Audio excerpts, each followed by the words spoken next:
জাতীয়তাবাদী ছাত্র দলের সাবেক সভাপতি, সাবেক এমপি জননেতা জনাব শামসুজ্জামান দুদু উপস্থিত রয়েছেন।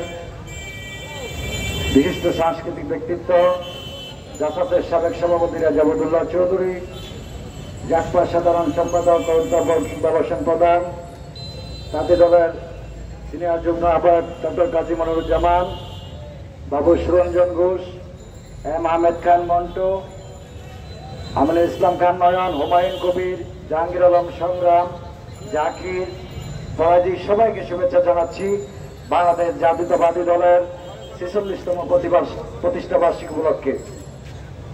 তো বন্ধুরা, আপনারা নিশ্চয়ই জানেন যে বাংলাদেশের চড়াই উঠে বিএনপির ঐতিহ্য সংগ্রামের মধ্য দিয়ে 46টি বছর পার হয়ে গেল।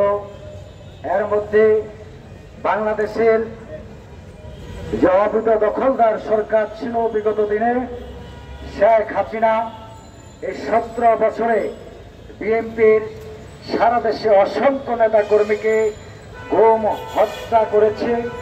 তারপরেও শহীদ জিয়ার আদর্শকে ধারণ করে সাহসের সাথে শেখ হাসিনার সকল অন্যায় অত্যাচারের বিরুদ্ধে 17 বছর সংগ্রাম করে 5 আগস্ট এই সরকারকে, এই দখলদার শেখ হাসিনাকে চিরতরে বিদায় নিতে হয়েছে।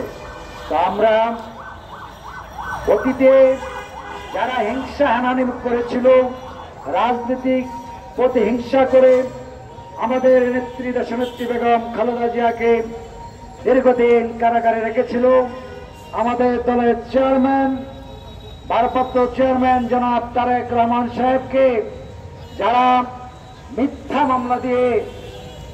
মিথ্যা মামলার কারণে তারেক রহমানকে দেশ থেকে আজকে অনেক দূরামতের থেকে অবস্থান করতে হয়েছে, প্রতিটা গুম হত্যা খুনের বিচার আমরা আশা করি এই অন্তর্বর্তীকালীন সরকার করবে, সে আশা রাখি আমরা। এবং আগামী দিনে অতীতের মতো এখনো যে আমি মনে করি বাংলাদেশের এই ভারতের প্রেতাত্মারা যেভাবে ষড়যন্ত্র করে যাচ্ছে, এই ষড়যন্ত্রের মোকাবেলা করতে হবে এবং সবাইকে সজাগ থাকতে হবে। এই বলে আমার সংক্ষিপ্ত বক্তব্য শেষ করলাম। এখন বক্তব্য রাখবেন আজকের সভার প্রধান অতিথি, বাংলাদেশ জাতীয়তাবাদী দলের ভাইস চেয়ারম্যান, সাবেক সংসদ সদস্য, জননেতা জনাব শামসুজ্জামান দুদু।